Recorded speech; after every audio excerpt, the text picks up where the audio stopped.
Assalamualaikum warahmatullahi wabarakatuh. Hai teman-teman PAUD IT Bina Cendekia Sumeneb. Apa kabarnya hari ini semua? Semoga semuanya dalam keadaan sehat dan dalam lindungan Allah. Amin. Teman-teman kelompok bermain, kelompok TKA dan kelompok TKB, hari ini adalah hari Jumat. Waktunya apa?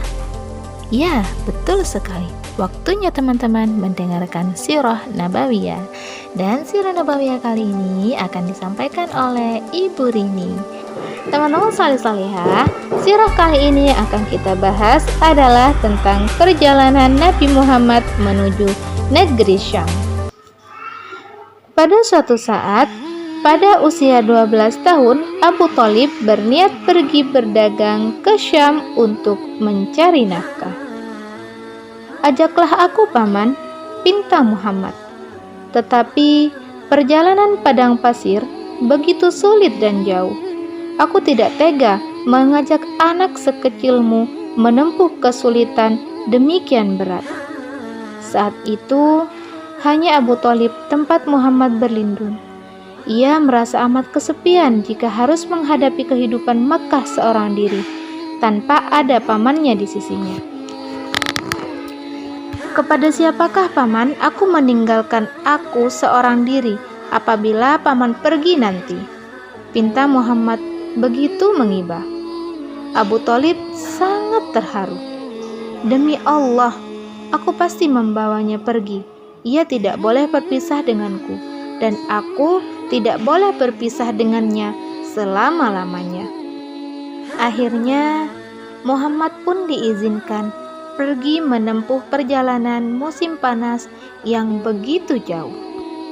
Teman-teman salih-salihah, lalu berangkatlah kafilah Quraisy ke negeri Syam. Ketika tiba di Busra, mereka melewati rumah ibadah seorang pendeta Nasrani bernama Buhairah. Ia adalah pendeta yang pandai.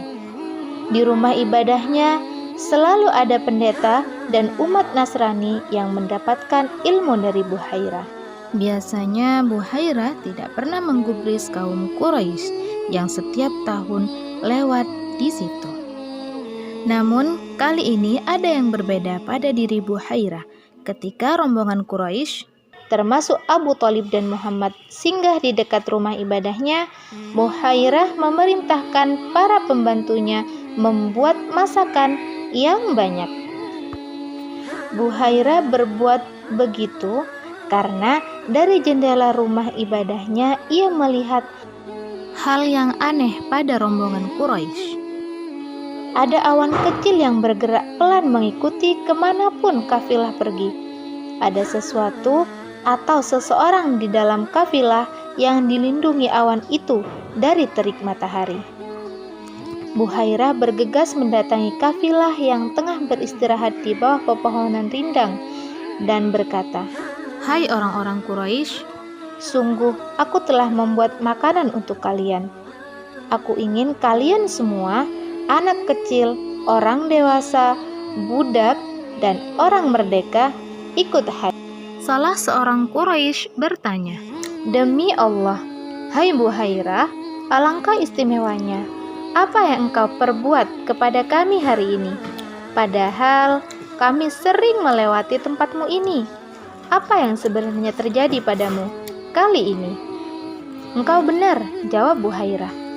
"Dulu aku memang seperti yang engkau katakan. Namun kalian semuanya adalah tamuku kali ini, dan aku ingin menjamu kalian. Aku telah membuat makanan dan kalian semuanya harus ikut makan." Dengan senang hati, rombongan Quraisy pun masuk ke rumah Buhairah untuk memenuhi undangannya. Hanya saja Muhammad tidak ikut karena ia masih kecil. Ia ditugaskan menjaga perbekalan kafilah. Namun teman-teman salih-salihah, segera saja Buhairah merasakan ada sesuatu yang kurang dari rombongan Quraisy itu. Maka ia kembali mengulangi permintaannya. "Hai orang-orang Quraisy, jangan sampai ada yang tidak akan makan makananku ini. Namun teman-teman solih-solihah, segera saja Buhairah merasakan ada sesuatu yang kurang dari rombongan Quraisy itu. Maka ia kembali mengulangi permintaannya. "Hai orang-orang Quraisy, jangan sampai ada yang tidak makan makananku ini." Salah seorang Quraisy berkata, "Hai Buhairah, tidak ada seorang pun yang layak datang kepadamu tertinggal, kecuali anak muda yang paling kecil di antara kami. Ia berada di tempat perbekalan rombongan." Buhairah menggeleng-gelengkan kepala. Orang-orang Quraisy itu merasa malu. Salah seorang dari mereka bahkan berkata, "Demi Lata dan Uzza, adalah aib bagi kami kalau putra Abdullah bin Abdul Muthalib tidak ikut makan bersama kami." Setelah Muhammad dipanggil, Buhairah memeluknya dan mendudukkannya bersama rombongan Quraisy yang lain.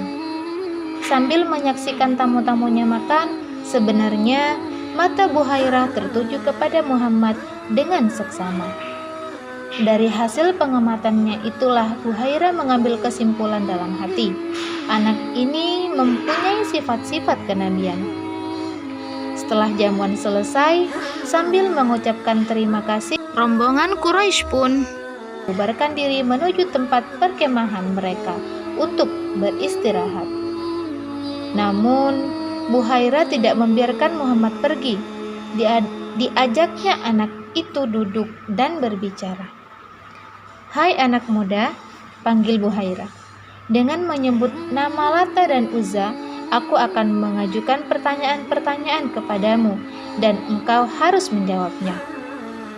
Wajah Muhammad tampak berubah dan ia menjawab, "Jangan bertanya tentang apapun kepadaku sambil menyebut nama Lata dan Uzza. Demi Allah, tidak ada yang sangat aku benci melainkan keduanya." Buhairah tersenyum dan mengulangi permintaannya. "Baiklah, kalau begitu, aku akan bertanya kepadamu dengan menyebut nama Allah dan engkau harus menjawab pertanyaanku." Wajah Muhammad berubah cerah dan ia mengangguk. "Tanyakan kepadaku, apa saja yang ingin engkau tanyakan." Lalu Buhairah pun menanyakan banyak sekali hal kepada Muhammad, tentang tidur Muhammad, postur tubuh Muhammad, dan banyak lagi hal lainnya. Lalu Muhammad menjawab semuanya, dan semua jawaban itu sesuai benar dengan perkiraan Buhairah. Kemudian Buhairah melihat punggung Muhammad dan mendapati tanda kenabian di antara kedua bahu Muhammad. Tanda kenabian itu seperti bekas orang berbekam. Setelah itu, Buhairah mendekati Abu Thalib dan bertanya kepadanya, "Apakah anak muda ini anakmu?" "Ya, dia anakku," jawab Abu Thalib. Buhairah menggeleng. "Tidak, dia bukan anakmu. Anak muda ini tidak pantas mempunyai ayah yang masih hidup." Lalu Abu Thalib agak tercengang. Lalu ia pun mengangguk. "Kau benar, ia bukan anakku. Ia anak saudaraku." Kemudian Buhairah mengangguk-angguk puas. Lalu bertanya lagi, "Apa yang dikerjakan ayahnya?" Abu Thalib menjawab, "Ayahnya telah meninggal dunia ketika ia masih berada dalam kandungan ibunya." "Engkau benar," kata Buhairah menghela napas dalam-dalam. Kemudian sambil berbisik, ia menyampaikan sebuah saran dengan sangat sungguh-sungguh. "Sekarang dengar saranku baik-baik. Bawa anak saudaramu ini ke negeri asalmu sekarang juga. Jaga dia dari orang-orang Yahudi.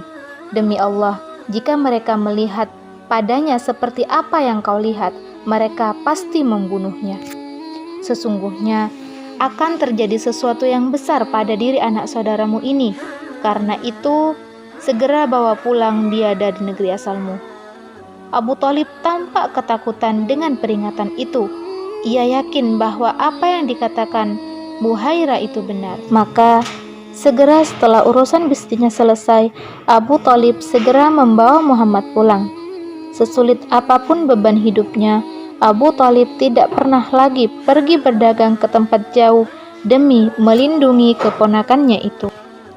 Masya Allah, teman-teman soleh-solehah, Untung saja Abu Thalib segera melaksanakan apa yang disarankan oleh Buhairah, karena peringatan itu memang beralasan.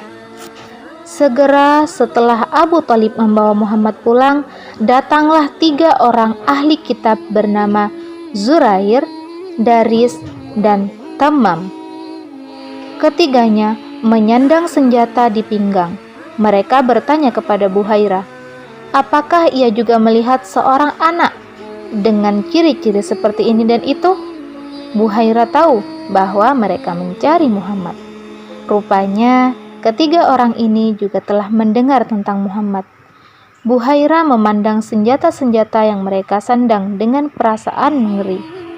Buhairah mengerti mereka mencari Muhammad dengan maksud membunuhnya. Maka Buhairah berusaha memberikan perlindungan. Tidak henti-hentinya Buhairah menasihati ketiganya akan adanya kekuasaan Allah. Diingatkannya bahwa bagaimanapun usaha mereka, mereka tidak akan mampu mendekati Muhammad untuk membunuhnya. Dan hingga pada akhirnya, ketiganya pun melihat kebenaran dalam perkataan Buhairah. Batallah niat mereka untuk mengejar dan membunuh Muhammad dan berlalulah mereka dari hadapan Buhairah. Nah, teman-teman soleh-solihah, sampai di sini dulu ya kisah tentang Nabi Muhammad menuju ke Syam. Alhamdulillahirrabbilalamin, sudah selesai surah kita kali ini, yaitu tentang perjalanan Nabi Muhammad menuju ke negeri Syam.